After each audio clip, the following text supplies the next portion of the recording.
And you know what? That's as good a place as any to start the show with the what do you call those sounds? Are those air horn sounds? Air horns, yeah.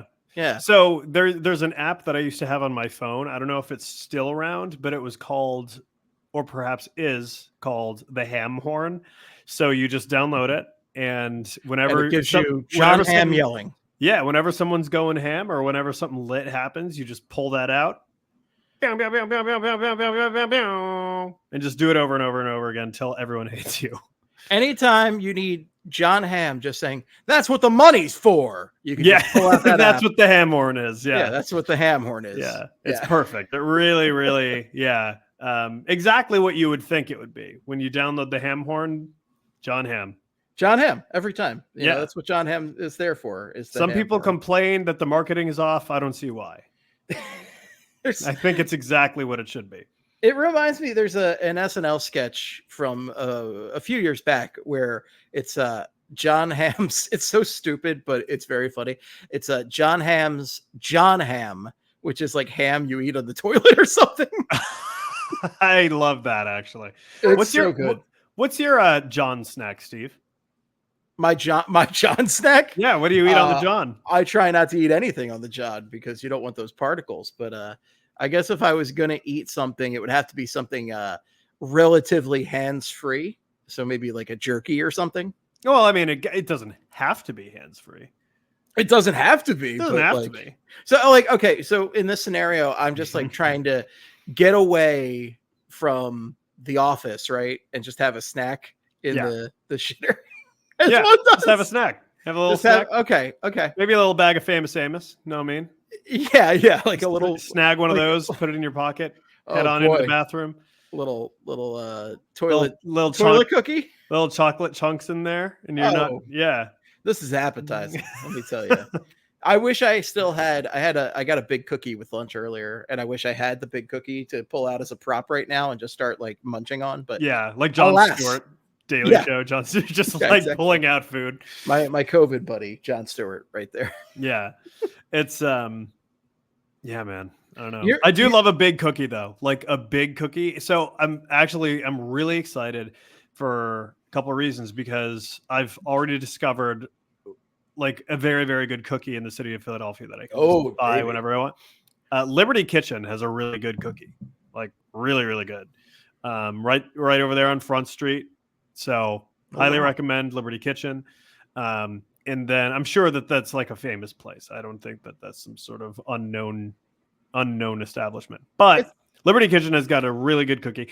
And so I haven't been there yet, but I'm trying to go to, and I think we've talked about this before. I'm trying to go to Cake Life. Oh, Cake Life. Fucks. And get a cookie. A great place, I'm trying to get those cookies because I heard they're good. Beyonce knows of the Cake Life. Did you know this? I did not know that. Beyonce ordered her cakes from Cake Life. Oh, dude, they have I got a birthday cake for M from there before, and it was unbelievable.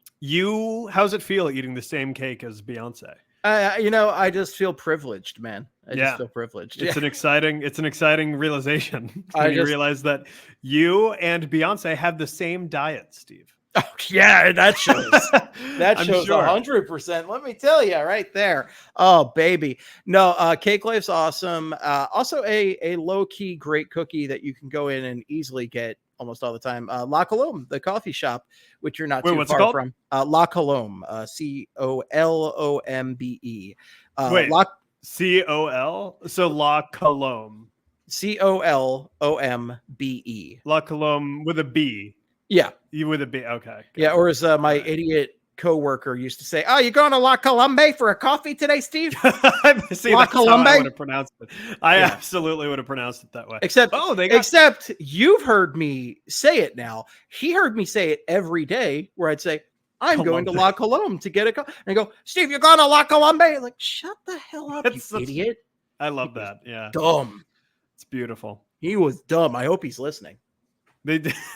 If he's not listening, you got to play it for him. He married my nemesis from that job. Like I had a nemesis, I had a rival, like somebody that like we did not like each other, and he married her, so we're not friends anymore. Oh, well, that sucks. Well, that means you need to just no. There's a lot of reasons we're not friends anymore. Yeah. Which is even more reason why you should just send him the link and be like, "Yo, fuck you, listen to all the shit we talked about you."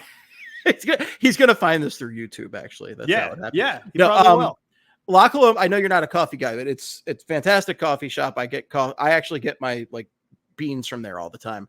And but the cookie they sell there, I used to get that cookie when I worked in Old City all the damn time. It's a very good cookie. Now you're talking chocolate chip cookie, right? Chocolate chip cookie, the OG baby. What do we? Is it like kind of like chewy? Is it crunchy? A little bit chewy. It's more of a chewy one. Now, how thick is this thing? Pretty thick. Because I like a thick cookie, but like there's this other place that I can't remember what it's called. I think it's called like City Cookies or something like that. I think Insomniac? No. Okay. There's this other cookie place that's opening up, I guess, in Philly, or has opened up. Crumble? No, not Crumble either. Okay. It's this other place. I can't remember, but like their whole thing is making like enormous cookies that are like this thick, and I'm like, no, that's not a Cologne one. Is like this thick, where it's like it's a little thick. It's a little thick. Okay, but like it's not like you don't get it, and it's not like a sandwich where you're like, whoa. See, that's the thing. Yeah, like there's this one place that sells cookies that are this thick. I'm like, that's a muffin. Yeah. That's not a cookie. You know what I mean? Like, you've given me a muffin top, sir. Right? What did you do at the bottom? No idea. That's a great question. They the cut it in won't half. Take them.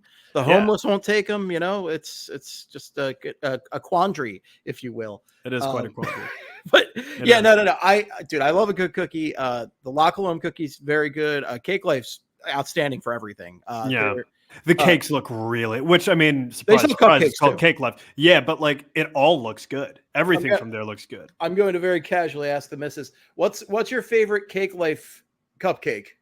There you go. I'm interested to hot chocolate. Hot chocolate. Okay, yeah, hot chocolate. The missus says hot chocolate. It is so good. It is like a perfect cupcake, and she's a cupcake aficionado. So if she says it's good, she means it. Okay, all right. I believe her. I'm the cookie aficionado. She's the cupcake aficionado. Okay. All right. Well, so you know what I tried the other night for the first time is a place also on Front Street called 1-900 Ice Cream. Oh, yeah. I'm very familiar with 1-900 Ice Cream. Overpriced. Yeah. But good. Very good. Solid ice cream. Good. I still need to try Milk John. I'm excited to try that. I've never had Milk John. Milk John makes the best s'mores ice cream I've ever had. Really? Like they get a little bit of like smokiness in there.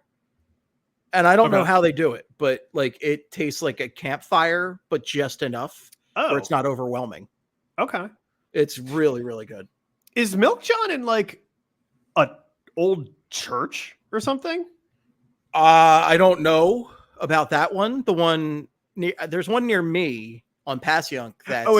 It's just on like a corner thing. Okay. I saw the entrance and I was like, why does this look like the front of like some old, really old you've been right by where Milk John is because you've been to the Pope with me, the pub on Passyunk East, and Milk John is across the street from the Pope. Yeah, because that's right by the Acme there, isn't it?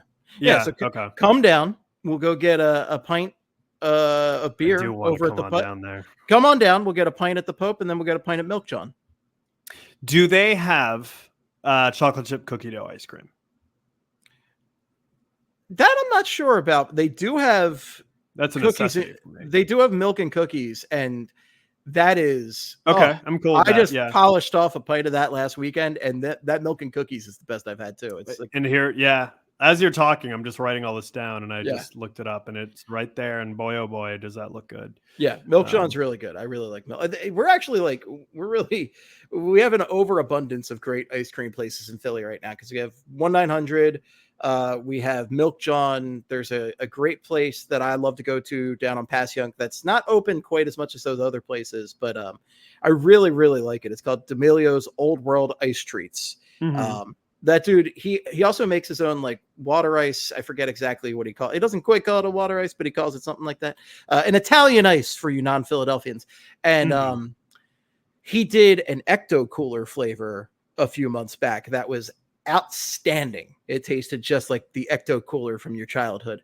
And I also like Arctic Scoop quite a bit. Arctic Scoop's really, really good. That place will give you a crazy ass waffle cone if you want it. Like I think it's called like a bubble waffle or something, but it's good stuff. That's something that would come in handy for my girlfriend. She loves a good waffle cone. I'm not a cone guy. I've never enjoyed the cone. The cone can be messy.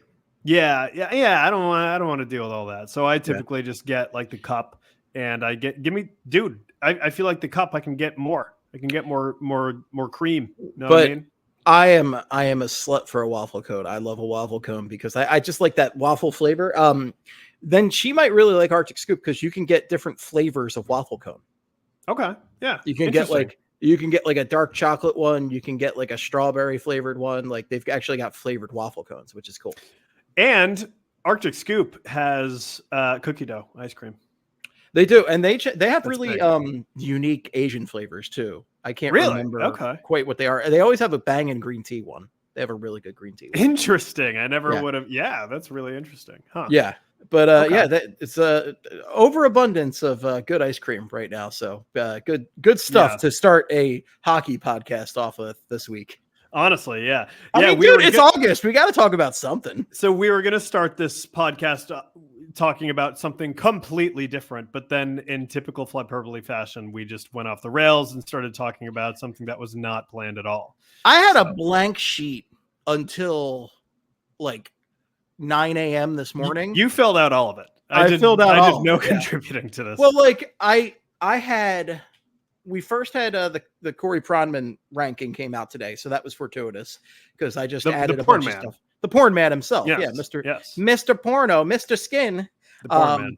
But no, he's just Corey Pronman. But we like to call him the porn man because it sounds funny, and his name it is funny. A couple letters off. It's a funny joke. Yeah.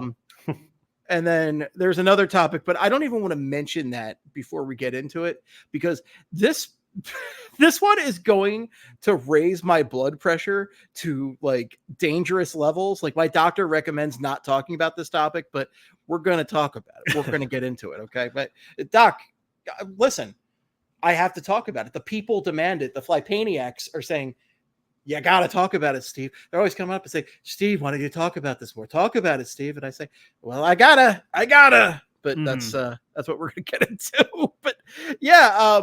Should we get into that? I don't know if I want to get into the hockey topic now or listen, the world is our oyster, Steve. We can do whatever the hell we want. It's our show. It's our show. It is our show. It's our show. We can cry if we want to. I was going to ask, Christ. Did you, I don't know, dude. I'm having a time. It's August. We're tired. We're tired. I'm wearing a Whalers jersey. It's 107 degrees outside. I don't know what to tell you. Yeah. I was going to ask, did you want to talk about, so we actually had some deleted content that I almost put on the audio pod last week, but we recorded for like 10 minutes last week and forgot to record. Well, I hit record on the video record. I'm still getting used to StreamYard and I hit record on the video recording, but I didn't realize that hitting record on the video recording, I needed to hit it a second time because they have this option for like local files or something. So I didn't hit it the second time. It wasn't recording. I realized 10 minutes in, and I'm like, well, that's not going to help the YouTube views. That's not going to help the clicks. So we scrapped that 10 minutes and we just continued on with the show as if it didn't happen. But did you want to talk about the lost content from last week? I think we have to. We have to. So I forget how we got into this, but we started talking about karaoke. Yes. And I think I might have told this story to the Craigster back in the day, but I don't think I've told this one to you. So, first, did we start by talking about karaoke go-tos? Was that how this started? I believe we did. So what's first and foremost, what is your karaoke go-to, my friend? Because we're going to have to do this at some point. So in fact, we should just get the Flypaniacs out and do a whole Flyperbole karaoke night. I swear to God, that needs to have, like, you don't understand. So those who don't know, I'm a huge like karaoke freak. Like they call you Mr. Fahrenheit. I'm a lunatic for karaoke. And so I have like a whole set list of my go-to songs. Wow. My number one Like, I don't do a warm-up song or anything like that. I just come right up there and kick everyone right in the face. I sing. That seems dangerous. I believe in a thing called love by The Darkness. The Darkness. The Darkness. Just I can hit all the notes. I can hit all the notes. Listen, I got to do yoga for this performance, Steve. I have to do my high kicks. I got to be dancing around. I'm clapping. I'm going around, like going up to all the people. It's so much fun. It's it's what gives me the most serotonin in life is karaoke, that song in particular. But some other go-tos, Tribute, Tenacious D. This is just a tribute. Top 2 song of all time, and it's not number 2. And then I got some rap songs on there, like Monster, Kanye West. Nicki Minaj comes on. There you go. Now you do Monster from Kanye West? Oh, yeah. Yeah, of course I do. God, I got to see this. Oh, my Bonfire, God. Childish Gambino. Okay. Both of those songs are extremely awkward because there's so many words that I can't say, so I have to just like mute. I'm glad you brought this up because this ties into the story. Yeah. Okay. All right. So get into let me hear that. Well, okay. So the story is like I like doing some karaoke too. As a big ham who likes to throw himself out there on a microphone every week. Of course, I like some karaoke. My typical go-tos. I love. I really like to channel some Queen. Really stretch myself and do some Queen. I love. A bunch of Queen, man. I don't do Bohemian Rhapsody at karaoke, but like, yeah, that's overplayed anyway. So I know every word to Bohemian Rhapsody though. Yeah. Before the Green Day show, before Green Day came out, they played Bohemian Rhapsody, and I sang every damn word to it without blinking. And for those old heads out there, those 40 plus guys, of course, think of Wayne's World when they think of Bohemian Rhapsody. Yes. But, so anything by Queen, like I'm a Queen freak. Under Pressure is one of my favorites, especially if I can get somebody to duet with on Under Pressure. Okay. But this particular night, so the Adobe Cafe is a longtime Philadelphia go-to for karaoke. And it used to be on Passyunk Ave. It now is in Queen Village. And it used to be, I haven't been to the Queen Village location since they moved there, but I went to the Passyunk one a bunch. And it wasn't like the worst place. It wasn't the diviest place you'll ever be. It was certainly not like Dirty Frank's or anything like that. Okay. It was not the best place. It was far from the best. But it was like this kind of like fun little hole in the wall karaoke place that always had karaoke Friday and Saturday nights. It was near the subway. Like it was really accessible to a lot of people. It was a lot of fun. So there was one night we went in there. I think it was Emily's birthday, actually. We did, and to date this a little bit, we did an escape room beforehand, which was quite fun. There you go. Then, yeah, we did an escape room and we went and like, let's get a drink and see what's going on at karaoke. And at that point, I had quite a few drinks in me. So I'm like, all right, let's do this karaoke. And it was like a pretty big room. Like there was a lot of people in this room that you'd be doing in front of, and it was on a stage. So I sign up and I'm like, all right, wait around for my turn. And this guy gets up there and he's just like corny as shit. I hope he's listening. I hope he hears every word of this. And then he comes on the show and he can recreate the whole night. But he comes up and he has this conversation with the DJ, and he goes up and he's like, I got to edit. He's going to do a rap song and he's got to edit some choice words out of it that a very, very white man like himself cannot say in this rap song. So he gets up and he starts doing the song, and we're all just like, okay, like you got a bit, great, whatever. And then I don't know, maybe a quarter of the way through, he goes like, stop it. This isn't working. And we're like, what the fuck is going on here? Like Teddy, he just stops it like Teddy Long in WWE. Yeah. Like, middle of the match. Hold on a minute, player. Yeah. And it's like one of those things, like we can all tell this was like scripted. Like we know what's going very on. Scripted. Yeah. So then this motherfucker pulls out an acoustic guitar. Okay. And he goes, hey babe, your favorite actor is Adam Sandler. And I'm like, what is going on here? He starts to sing the song, I Want to Grow Old With You from The Wedding Singer. Mm-hmm. And we're all just sitting there like, oh my God, is this guy about to propose? Gonna happen? He proposed. Oh, baby. Her whole family comes out of the shadows in the back. A professional photographer comes out. And like, again, the Adobe, a lot of fun. Not necessarily where I'm getting like engagement photos taken. Yeah. Like, it's the kind of place where they used a ton of sour mix in their margaritas. Like now, okay, so not a move I would do, especially like in front of all of these random people. Like it was where they met. It was where they met. So okay, well there you go. So there was a sweet story. Yeah. The way I didn't have a problem with him proposing, I had a problem with the corny, like, I'm going to do this rap song, but I can't say, ooh, certain words. And then like, to do the Adam Sandler thing, I was just like, oh, brother. That's a little, But like, you know what? Maybe she wanted to be proposed to in that fashion of like, she seemed overjoyed. So So, and that's all that matters. And now they have a story. And I also have a story because guess who was next up on the list? It was you. Who's got 2 thumbs and was next up on the list. Who else would it be? Who else would it be? It had to be Steve Jaco getting up there. And that night, I just decided I didn't want to like belt out some Queen. I didn't want to go too crazy. I just want to do a fun, cheesy song. And I chose Huey Lewis and the News. There you go. The Power of Love. There you go. And dude, this couldn't have played. Oh my God. It was so awkward. Because like, number one, I look corny as shit. Number 2, all my friends are in the back in the shadows. And the way the Adobe is set up is like you have the stage here, right? Mm-hmm. And you've got a bunch of long tables this way. Right. So I can't see my friends. I can't see anybody I know. And it's just these people I don't know that I'm looking at singing this medium paced Huey Lewis and the News song. Dude, it was so awkward. I wanted to die. It's a little awkward, but like also like I'm sure that that's something they'll remember too. That like the song after he proposes, it just so happens to be the song about like this love song. I hated every second. I'm sure you did, but like I'm sure they probably loved it. So you probably made their night a little bit. You know, the power of love.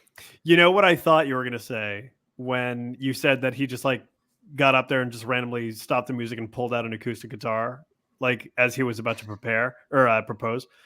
What I thought you were going to say was, do you remember that Vine of that guy who was like in the front lawn of someone's house and he just pulls out a guitar? He's just like, I love you, bitch.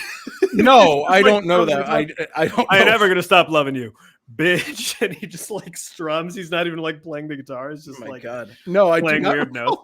That's what I thought was going to happen. Look up that Vine. It's one of the best Vines, like literally. Can you look up Vines anymore? Oh, they're all on YouTube. Wow. Oh, yeah. Wow. The most memorable 7 seconds of your life. There are all these like Vine compilations on YouTube, and they're all called something like Vines that cured my cancer or something like that.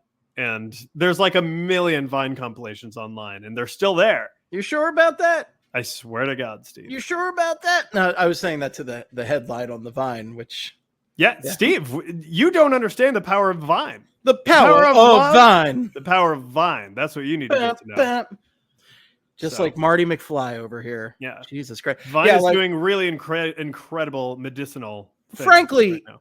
I am such a trickster, not a god. I was going to call myself a trickster god, like I'm fucking Loki over here. But like, if I had the choice, I would not have chosen an appropriate thematic song. I would have chosen something ridiculous. I would have done Bicycle Race. I would have done Kung Fu Fighting. Something just absurd. Break Stuff. I could have done Break Stuff. But Break Stuff. That would have been perfect. I don't like... I tend to be a little bit more melodic when I'm a little drunk and doing karaoke. I tend to be a little bit more like Bicycle Race, Bicycle Race, Bicycle Race. Like... You know, I tend to get a little bit operatic, if you will, in those scenarios. So I don't tend to be like, it's just one of those days. Like, I'm not going to do Break Stuff 2 times. No, I get that. Yeah. And by the way, to people watching this week's stream, Thomas Williams from Broad Street Hockey was kind enough to make us a new custom background. And you might notice that Fred Durst is there on 2 times. What is that? My left-hand side? I'm pointing the wrong way. Yeah, it's that way. But yeah. Fred Durst over there is there twice, so Break Stuff twice is represented. So we got the grit man over here, and we got the Durster over here, and I think Claude Giroux is so perfect. Technically he's behind our cameras, but you know, just like G's always been behind us. You know why is there only one set of skates in the sand over there? Just that's where G was carrying you. Just like he always been throughout his career, just like how he always was in the playoffs. Steve, not showing up. Oh yeah, not showing up. Law Giroux, baby. Law Giroux. That scene. Well, and Claude Giroux forever. Claude Giroux forever. We're Claude Giroux forever. Big fans of Claude Giroux over there. And that, unfortunately, talking about the Flyers disappointing in the playoffs does bring us to the hockey topic, which I mentioned was going to bring my blood pressure to horrifically dangerous levels. So we're going to see how this goes. And I'm going to try the presentation button here for the people out there. Let's see if I can do that. I'll share my screen. We're doing it live right now. We're doing it live right now. But here we go. All right. How it goes. So all right. Okay. Here we are. Excellent. So we were earlier today in the Slack, the Pittsburgh Penguins had revealed that they were doing a series of bobbleheads this year with historic moments from Penguins history. Yeah. And one of them is the Max Talbot shh, which is one of the worst moments in Flyers history. And apologies for having 2 minutes of Blur's ad there over there. I'm sure Blur just loves that. We are not sponsored by them, by the way. No. But they let the play. Keep this on mute. But keep it on mute. The infamous Maxine Talbot, Dan Carcillo fight, where the Flyers were up 3-0 in this game. They were up 3-0. This was game 6 of the quarterfinals. And as you might have just noticed, Quigz, Max Talbot got his ass beat. He beat, Dan Carcillo beat the shit. Literally beat the fuck out of Max Talbot. Yeah. Looking at the tape here, Max Talbot gets just brutalized in this fight. And somehow Max Talbot then has the audacity to shush after that, shush the crowd. And what makes it worse is that he was right. Because then the Penguins would score 5 goals in that game unanswered and win 5-3. It's just one of the biggest atrocities in Flyers history. The fact that Max Talbot does that incredibly shitty, stupid, corny move and then pays off and disappoints the Philadelphia crowd. That might be that's gotta be a bottom 5 worst Flyers Penguins moment of all time. That is definitely one of the absolute worst Flyers Penguins moments. And it was one that just traumatized the fan base at the time. The 2009 Flyers were such an in-betweener team, but a team that we liked a lot. We loved Mike Richards. We loved Jeff Carter at the time. Brucey was a big Jeff Carter fan for some reason. He wasn't born.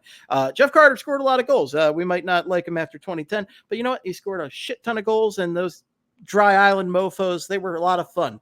Fun team. Should have gone further, and guess what? They probably would have kicked the shit out of the Hurricanes, who got their asses swept by the Penguins that year. But no, the Penguins had to go on and get a rematch with the Detroit Red Wings and win the damn Stanley Cup. And just pain. But to blow a 3-0 lead and prove Max Talbot right with his stupid shit. And Max Talbot sucked.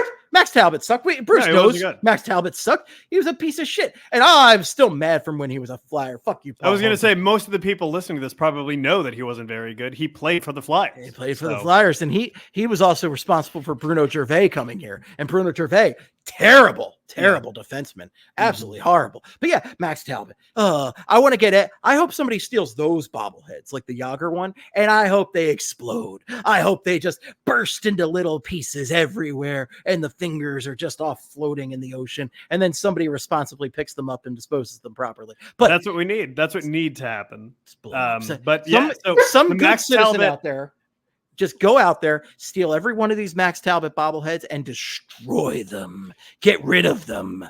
And remember, everyone just keep note. If you want to plan a road trip to go see a Flyers game this year in an away arena, make sure you go to Pittsburgh on February 27th, because that is the night that the Max Talbot bobblehead is being given out. So you can go there and infiltrate the giveaway and just throw them all on the ice. Seems like a great plan. It does seem like a great plan. It seems like a good way to get banned from the hockey arena in Pittsburgh. But you know what? Why would you want to go there? That's the only reason you would want to go, is to do that. Also, the final insult here. The final insult here.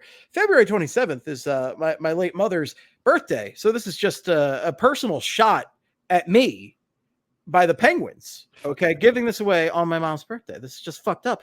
The Penguins just war criminals, the entire franchise. Okay, throw them in prison with Scott Stevens. War criminals. I declare war on the Pittsburgh Penguins. I'm done.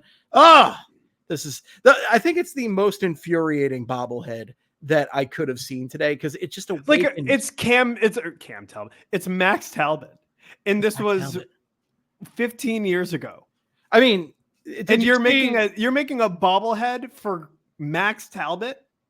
Did you see the entire championship series here?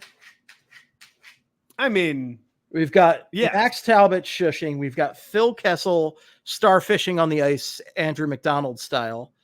We've got Jágr being Jágr, Mario Lemieux being Mario Lemieux, and I don't know who this other guy is. I don't really care. Number 72. Who's that? Hornquist? Is that him? I guess so. It's not Crosby. Yeah.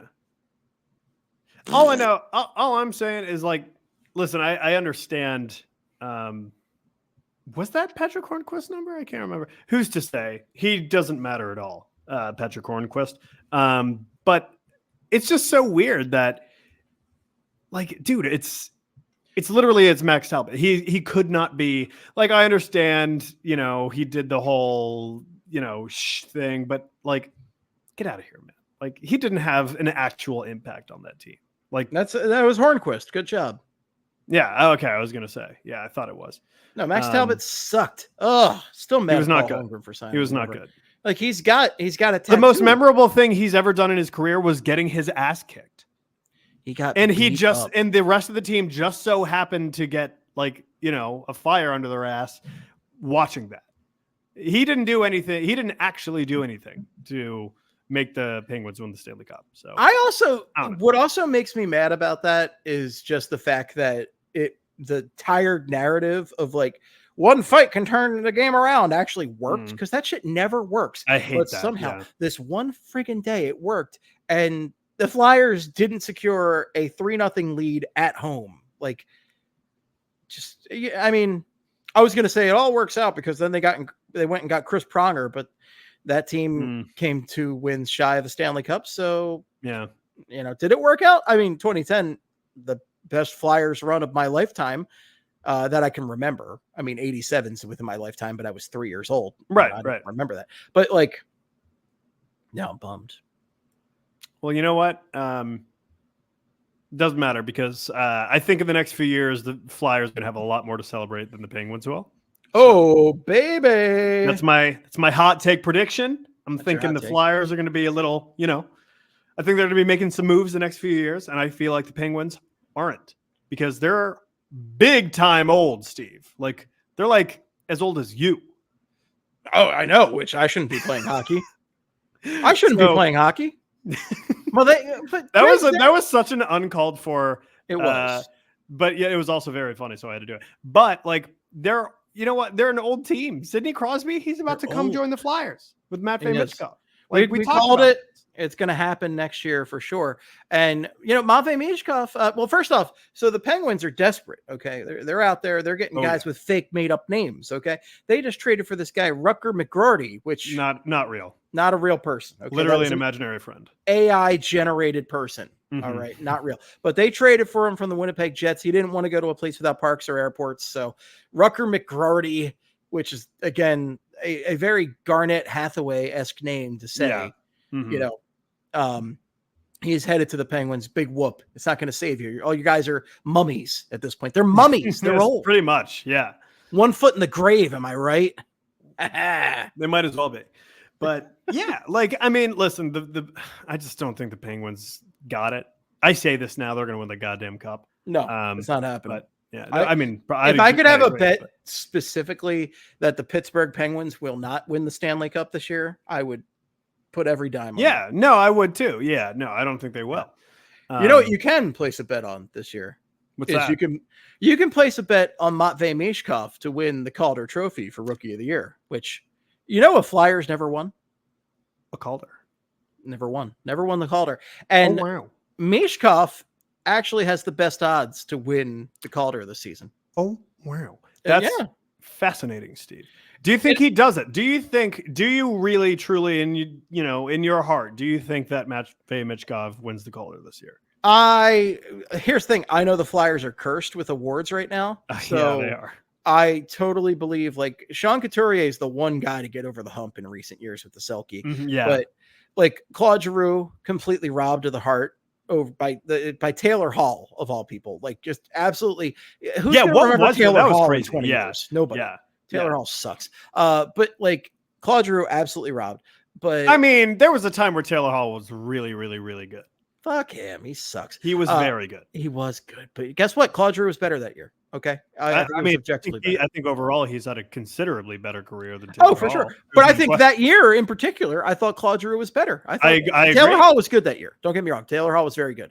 But I think Claude Giroux was better, and I think Claude Giroux should have won the award that year. But he should have. That is ancient history at this point. Something to not dwell and be bitter over, much like Max Talbot and Dan Carcillo. But here we are. That's right. And but what the hell was I talking about? I was talking about winning the Calder, and I already know they are going to gift wrap that award for Macklin Celebrini. That said, I think there's a very good chance for Michkov to win it, because Michkov is playing with a team that not a perfect team, not even a team that might finish above the bottom 10 in the NHL, but a team that definitely has some talent on the wings that surrounds him. And the dude could put up some goals this year. He could absolutely score a bunch this year. You know how this ends, Steve. It ends with him in second place for the Calder, behind 𝙏𝙏𝙏𝙏𝙏𝙏𝙏. No, that's not going to happen. Steve. No. You know how this ends. You've seen this movie so many times before. No, I've never seen this movie because this movie's terrible and poorly written, and it's not going to happen. Yeah, I mean it is. But no, do you really think my old Bill Gauthier is going to have a better season than those guys? No, he's going to be very mid. He's going to be incredibly mid this season. I think it'll probably be Celebrini. Could be Michkov. My race right now is all Michkov. I'm saying is the way Celebrini. The universe works. The universe does not like the Flyers. And what would make the Flyers universe? What would just flip it on its head? 𝙏𝙏𝙏𝙏𝙏𝙏 winning the Calder. I can totally see that happening. He's a very good player. He's a very good young player. He's fine. He's not Calder winning good though. Who says you're doomed spot? I'm saying right now. I don't think he's good enough to win. I don't think he's winning the Calder. We haven't even seen him play in the NHL yet. Yeah, because he sucks. We haven't seen him because he sucks. Celebrini or Michkov playing in the NHL yet. There is a possibility that he could be the best of the. Guess which one of these three I've been seeing play with grown ass men. Michkov. Yeah. Well, you have Michkov. I've seen allegedly he has been playing against. We've all seen the tape. It's widely available on YouTube. He's played against grown ass men. What I'm just being facetious, but like you are.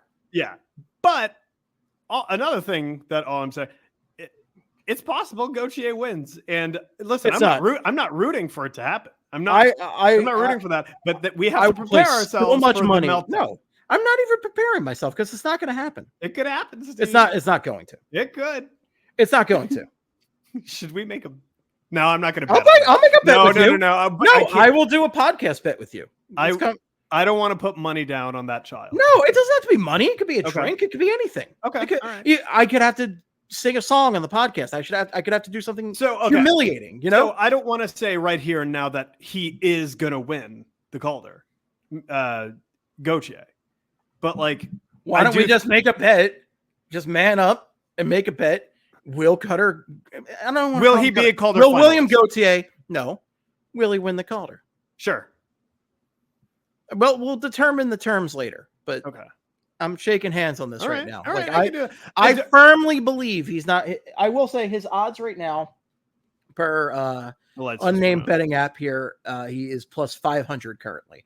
So it's Michkov plus 350, Celebrini plus 400, Stankoven is plus 400, and Gauthier is at plus 500, tied with Will Smith. Okay. Yeah, he could do it. He won't. All I'm saying, Steve, is that like it would just be so appropriate that he wins, and then all offseason the Flyers fans and a few of these idiots in particular, you're doom spiraling. They'd be freaking out on Twitter about Danny Briere and calling for his head because what was he supposed to do?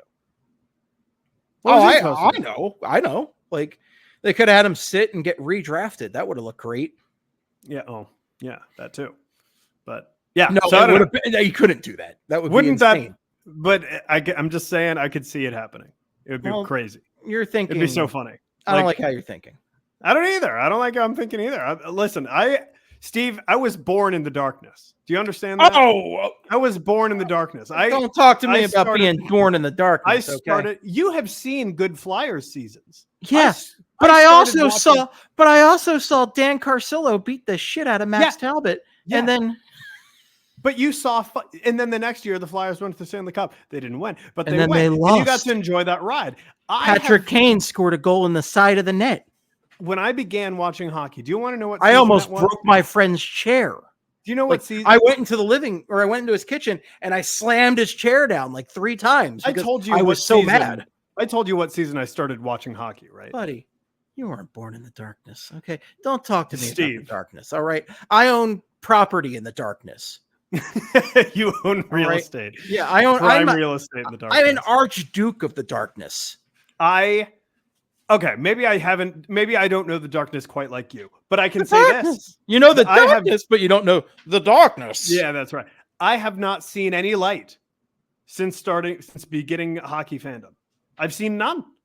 I began watching the Flyers during the 2012-2013 lockout shortened season. That's a what choice. Have the Flyers done since the 2012-2013 season? They got beat in 7 games by the Rangers. They got beat in 6 games by the Capitals. That was the series that Steve Mason allowed that unbelievable goal from across basically a 200-foot goal. They got destroyed by the Penguins. I think that was in 6 games. Maybe the Caps series was 5 games. I can't remember. But they lost. Oh, they beat the Montreal Canadiens, a team who Nick Suzuki, good player, really good player. He was their best player. Yeah, let's be real here. Shea Weber was still alive at that point. And then that's true. But then the goddamn New York Islanders beat the Flyers that year, and they knocked them out of the playoffs. And by the way, there wasn't even a soul in the house to watch the game happen, except for the players themselves. Who's to say that the game even happened? Who's to say that those playoffs even happened, Steve? It might as well not have, but I've seen Eric Lindros get stripped to the sea on television. Okay.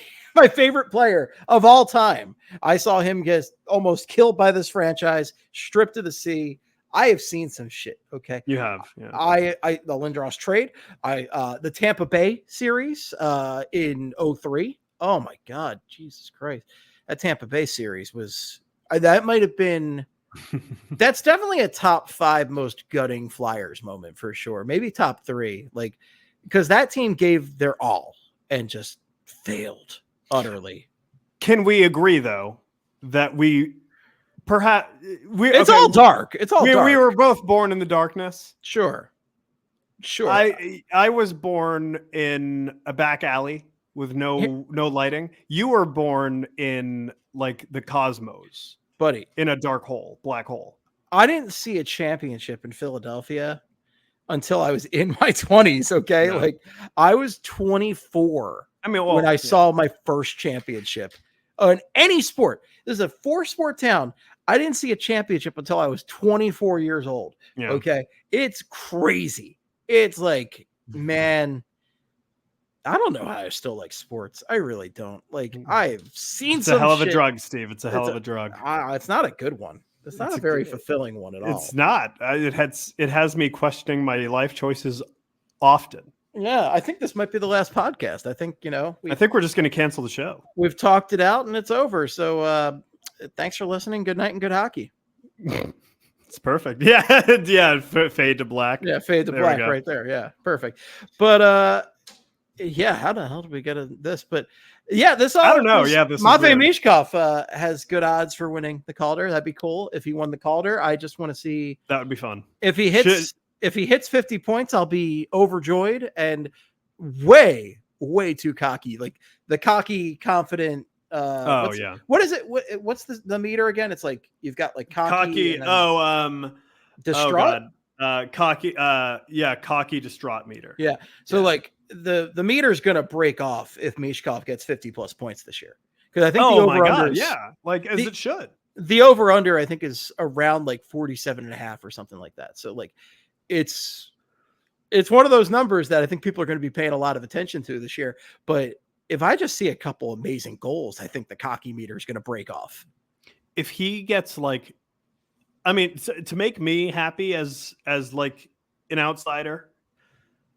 I mean, like, you're in here. You live in the city now. Well, yeah. Well, outsider as in like, not a. You're not in the locker room. I mean, I kind of am, but like not as a player, but like, I guess what I'm trying to say is, as like someone who's not part of the team, I would be thrilled, over the moon, if he gets like a point every other game. If he has a 41-point season as a rookie, I'll be cool with that. Oh, as a rookie, that's good. 41-point season. Could you imagine a rookie who's still a teenager? Yeah, exactly. He's 19 years old. He can't even buy. It's 2 years until he can buy a beer, Steve. I know. Like, we're gonna be lining up to buy him beers that day. And Steve, just think about this. Think about what if I'm not saying that this is going to happen. I'm not saying anyone should expect this at all. But just imagine if he got like 65 points. Just imagine that as a rookie. I can imagine it. And just imagine it. I'm telling you that Steve, meter with your hands.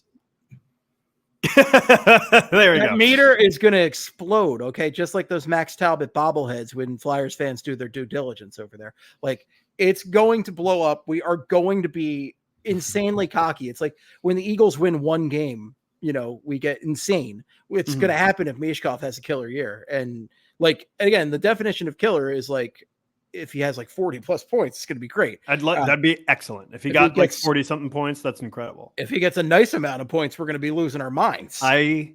Steve, that would be, wow. The level of like, that would be like the level of hype to that would be similar to that, like Terrell Owens' first play of the game against the Ravens in the preseason. Oh, like that's what that would remind me of. That's what that would remind. Like the only thing that would top that is if like he played his first preseason game with the Flyers. Well, not even that though. Not even that. Like I feel like if Michkov went off in the preseason, like people would be losing their minds. But I don't think it would be like that TO thing. But if Michkov was just going nuts, like his whole rookie season, that season would be the cumulative.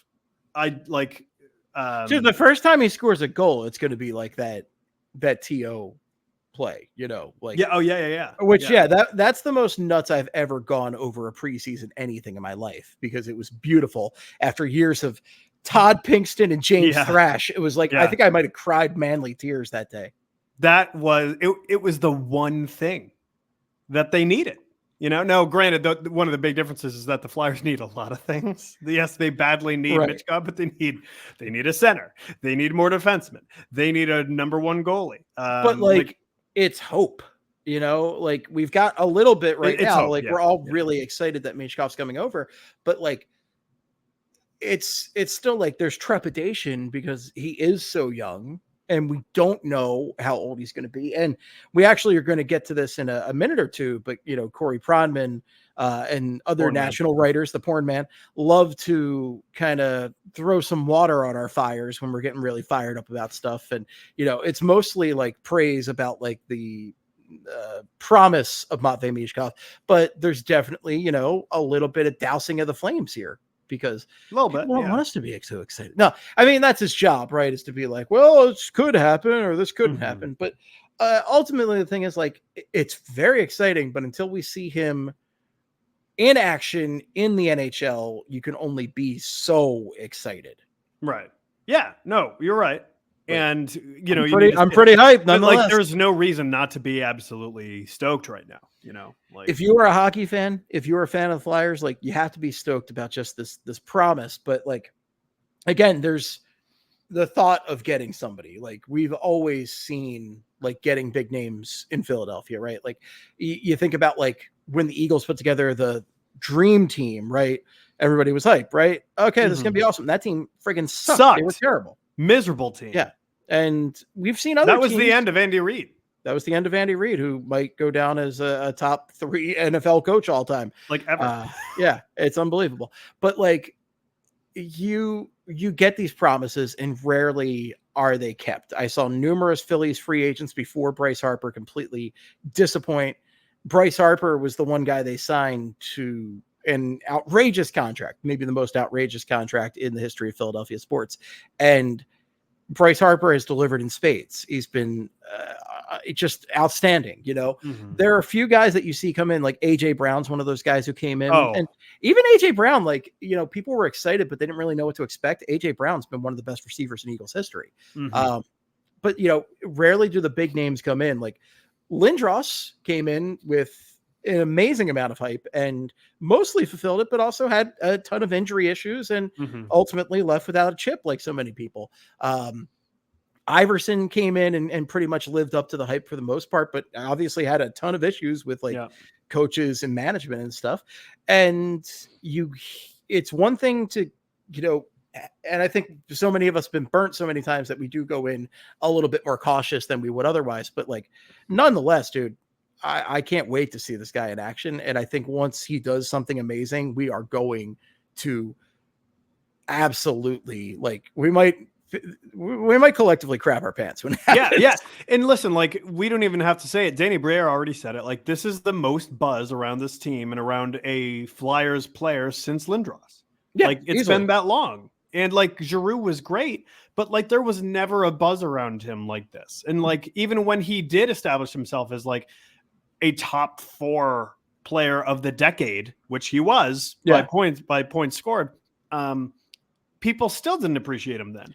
This is something where like he never had that buzz around him. Michkov has this buzz around him from the very start, and that is what is making this whole thing different. Like this is a whole another ball game compared to Giroux and all these other, like, Philly athletes that we've seen over the years. Yeah. I mean, the guy comes in with the promise with the potentially changing the franchise. Yeah. And this is a franchise that's needed a big producer, a big, massive franchise altering talent for so long that like, that's why we're so hyped. And I feel really like defensive when somebody comes in saying otherwise. So let's get to this. Let's hear. Yeah. I'm curious to hear your take on this. Corey Pronman released his, he's been doing his pipeline rankings. He does this every year for The Athletic. And he got to the Flyers today. He ranked the Flyers 13, which seems pretty fair to me as far as like the pipeline goes. I didn't really have a problem with the overall ranking. I did have a problem with some of the rankings within the ranking. Yes. Yeah. And some of the wording used for some of the guys. But I'm not going to read all of them, but I'm going to read the Michkov one because I think the Michkov one was interesting in a lot of ways. So Matvei Michkov was his number 1 Flyers prospect. Of course. Skating NHL average, puck skills elite, hockey sense high end, compete NHL average, shot above NHL average. Okay. Which I think is interesting. I would disagree. Yeah. And analysis, Michkov got loaned out from SKA to Sochi in the KHL this season, where he scored at just under a point per game rate. Michkov is a winger with tremendous skill and hockey sense. He makes unique plays with the puck at an extremely high rate. He shows tremendous creativity with the puck while also having a sixth sense of how to create scoring chances for others or find his way into a scoring position. Michkov is a freak with the puck, but without it, he's mediocre. He's a so-so skater with more good edges than foot speed, and he doesn't have a ton of physical play in him for an average-sized winger. There are reasonable concerns about the game, and in 99% of players, those concerns could keep them out of the league.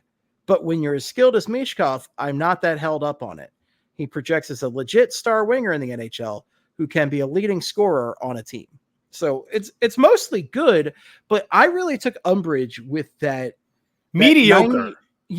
Mediocre is a strong word to say, like, oh, if he doesn't have the puck, he's pedestrian. Like, what are you talking about? I didn't like that, and I didn't like reasonable concerns, and in 99% of players, those concerns could keep them out of the league. Like, so you're saying I'd that love if to hear it wasn't more for about his immense talent, he would be a piece of shit. Like, I don't really understand that. It's really like baffling to me. And again, I know I'm a little defensive because this is my shiny new toy that I'm about to get here in Philly. And I'm like, yeah, I want to see him score some goals. But like, I don't know, man. That seems a little harsh to me. It seems like going a little bit out of the way to rain on our parade. Yeah, no, I mean, I agree. Yeah. And like, it seems like, kind of like how it's kind of like when, two sports fans are talking shit about their teams, and it's just like, yeah, well, we wouldn't have lost if we won. Right, it's just like, but like that seems like the argument that's being made here. And I don't know if it's necessarily him doing it on purpose or like trying to stir the pot or anything here. And I don't think that's what it is, but like the phrasing here, like 99% of players, those concerns would keep them out of the league. Yeah. But Michkov, like, listen, away from the puck, is he going to be incredible? Probably not. He's probably not even going to be that good away from the puck. But you know who else isn't that great away from the puck? Alex Ovechkin. Like, we have seen him defensively just like give up. Patrick Kane. What's the old meme with Ovechkin where it's the like controller the controller, the video game controller, batteries. Like somebody, the battery went dead. That's how Ovechkin plays defense sometimes. And now, granted, he's not quite Ovechkin in terms of like the physicality. Like Ovechkin has always been a physical freak. He could just lay guys out. We saw him do it all the time. But like, when it comes to today's game, you don't necessarily need those tools. And I mean, who's to say that his compete level isn't higher than what you would think it is?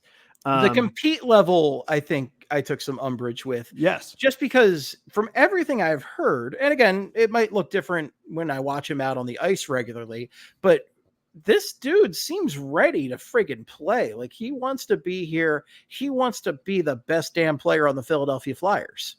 Yeah, no, that seems to be it. And like, listen, like, you don't need to be this absolutely perfect 200-foot player. Like, we've seen great players be not that good at a particular area of the game, but it doesn't matter because they're so good at what they are good at that it kind of wipes everything out. Look at Patrick Kane.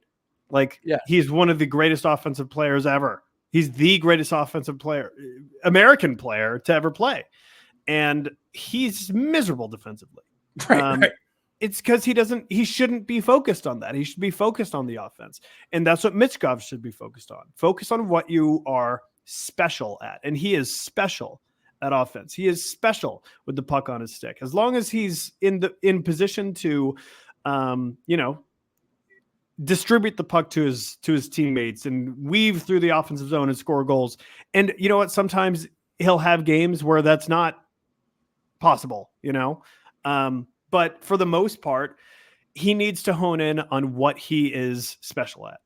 And absolutely score some damn goals. Like, that's all I care about. That's the name of the game. The Flyers haven't had a 40 goal scorer since Jeff Carter. Okay. Mm-hmm. Who just retired, and he hasn't played for the Flyers in over a decade. All right. Yeah. It has been a while since the Flyers had a 40 goal scorer, and I need Matvei Michkov to be a 40 goal scorer. Like, I need this in my life so bad. I haven't seen, like, Claude Giroux was a dynamic playmaker, but he wasn't a dynamic goal scorer. That just wasn't his game. Yeah. Jake Voracek, we always joke that he passed the puck into the back of the net. That's a Craig Forsyth. There's a tiny little man in the net. Right.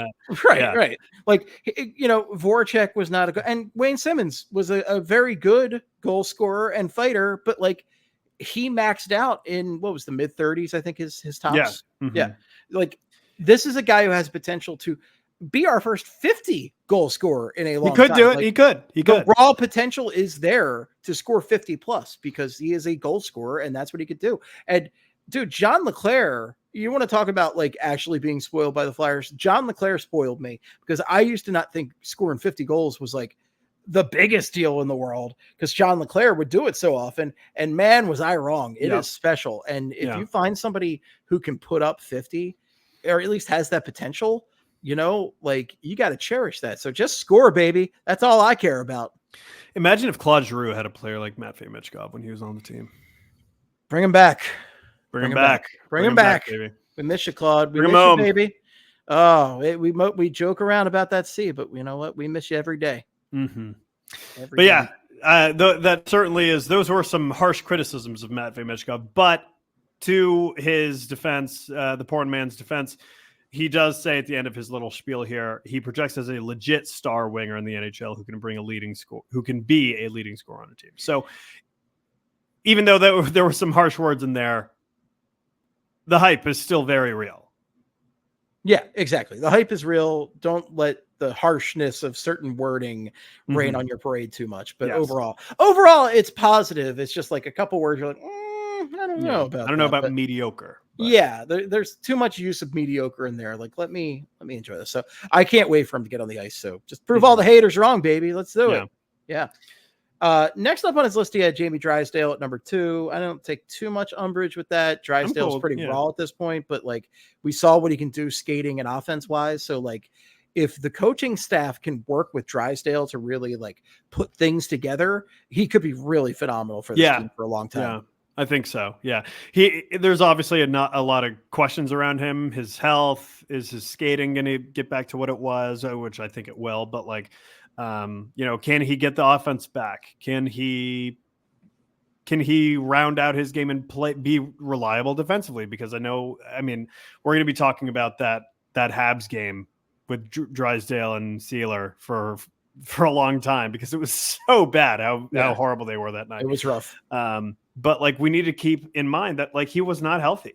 No. So can he stay healthy? And when he is healthy, can he play to a, middle paired defenseman ranking with serious offensive upside? I think he can.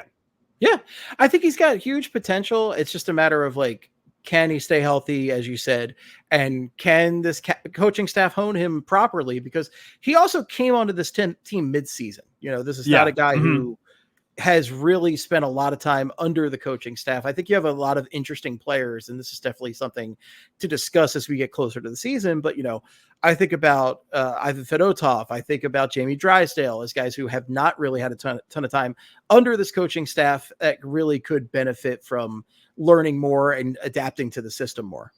Yeah, no, I'm with you. Yeah. And like, listen, anytime you get traded mid-season, that's never an easy transition. Like because think about the off-ice stuff you got to worry about. Like, sure, maybe the team will shack you up in some sort of random apartment somewhere, but like new scenery, like new city, you got to make new friends. And granted, you're going to make friends with your hockey team and this and that and the other, but like it's a huge adjustment. And especially when you're that age, like that's tough. So let's see what he's like this year.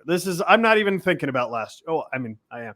But like when you think about Drysdale, don't think about him from last season. Think about him as like, what am I seeing right now? There are way too many people who are thinking of him from last season. And it's like, dude, because that's all you have, which I get it. But like people, they don't have that context like in the back of their mind. You know what I mean? Like this fan base sometimes is not very good at thinking in context. Sometimes, quite often. But this is a guy to really think about in context. Immensely talented player. I'm very excited to see what we get from him this season. And is he living in the Mo Joel Farabee's house or whatever it is? Mojito house? I would think so. What's the official title on that? The Mo Joel Dojol Casa House. Casa House. There we go. Yeah. Yeah, it's a lot to remember, but it's very funny. Was that Victoria on Twitter? I believe it was Victoria. I think it was her who coined that naming. Good stuff right there. Good shit. So 3, 4, 5 is the other spot I take umbrage with the order here. I quite like Oliver Bonk and what I've heard about him. Big Bonk guy. And I've really come up on Jet Luchenko since the draft. Thomas, by the way, had a great video. Great podcast talking with elite prospects about Jet. So definitely go check that out. That's good stuff right there. But Corey Pronman, bud, why do you hate Tyson Foerster so much? Why do you hate our baby-faced god Tyson Foerster? Why to put the dad pun out there, why can't you see the forester for the trees, for God's sake? Yeah. It's like, because I looked back over the past few years and he has never been high on Foerster. And you want to talk about somebody I'm telling you to take in context from last season? Tyson Foerster is that guy, because he had an awesome year And it was not all about the shot. We've always heard about the shot, but his two-way game was outstanding last year. His hockey sense was unbelievable. Like, I think I would have Forrester at my number 3 on this list here. Because Steve, I'll be honest. I think I'd have him at 2. I agree. I think I would have him over Drysdale. And that's not to say that I'm not high on Drysdale. I think Drysdale has the potential to be a really, really good player. But like, we've already seen Tyson Forster be a really good player. Now, granted, he still needs to round out his offense. He still needs to work on consistency. But like, I mean, he's the most complete prospect the Flyers have right now. More so than this is going to sound nuts, but more so than Michkov. Like, he is so good, like, away from the puck and with the puck, like winning battles along the boards and like back checking. And like, people look at his skating and they say, "Oh, you can't succeed in the NHL." He did. He was really good as a rookie. And again, there's a lot of things that needs to be worked on. But when you want to talk about the most well-rounded prospect the Flyers have, and I might eat my words if Michkov turns out to be some sort of superstar, which very real possibility. Oh, but like, listen, Tyson Forster is a very, I mean, for him to have the season he had last, at what was he, 22? That's very impressive. I mean, I looked back at a couple of years back, and Pronman was like, he could be a bottom 6 NHLer, I guess, like for top, like his top level. And he's already like top 6 on the current Flyers squad as far as where he plays. Like, his usage, like, the sky's the limit right now. And when we talked a few weeks back, when Matvei Michkov was first announced as coming over, we discussed the possibility of him on a line with Tyson Forster due to his defensive deficiencies and Forster's really proficiency in that area. So like, you could have a real yin and yang thing going on with these two guys right here. And it could be a very, just a beautiful, beautiful joining of North America and Russia right here. Oh boy. I mean, this is what we need. This is going to end the war, Steve. The Cold War. The Cold War that ended before you were born. This is gonna. I don't know how, but the Berlin Wall wasn't enough. It's some way, somehow it's going to end the Russia-Ukraine war. This is, I don't know. This is going to end the Flyers' personal Cold War with Russia, so here's my pet theory, right? The Flyers curse all goes back to the Broad Street Bullies. It might even go back to the day that the Broad Street Bullies chased the Russian national team off of the ice. And perhaps the Flyers' next superstar being a Russian player is what we needed to make us whole again. Could be. And lift the curse. That could finally be it. I would love if that's the case. But it also could be the Kate Smith statue, Steve. We need to keep this in the back of our minds. The curse has been in place since the 70s. I'm sorry, Slam and Sammy, but that is the case. It has been that the best team in Flyers history, one of the best teams in NHL history, doesn't lose in the finals without a curse on a missed offsides call. They don't run into the Oilers twice in a decade, the historic all-time great Oilers, and lose that 7-game series because they don't have Tim Kerr. They don't run into the Russian. Mainly Russian buzzsaw of a team that was the 97 Detroit Red Wings that absolutely stomped my beloved 97 Flyers. And they don't have a Patrick Kane goal mysteriously go through the side of the net and Michael Leighton's pads without said curse. So you better believe I'm buying into this curse talk, baby. And Matvei Michkov, I think that's your cure. He is going to make us whole. He's going to cure all that ails us. I'm not going to, not that there's too much hype behind him or anything. No. Not at all. No. I will. Matvei Michkov lifting the curse would be nice. It would be, I would like it. It would be nice. And hopefully he scores a nice amount of points. 69 points. Oh, baby. That's the number. Woo! Woo! All right. Final thoughts. So we agree that Forrester's way too low on this list, and the porn man does not like him for some reason.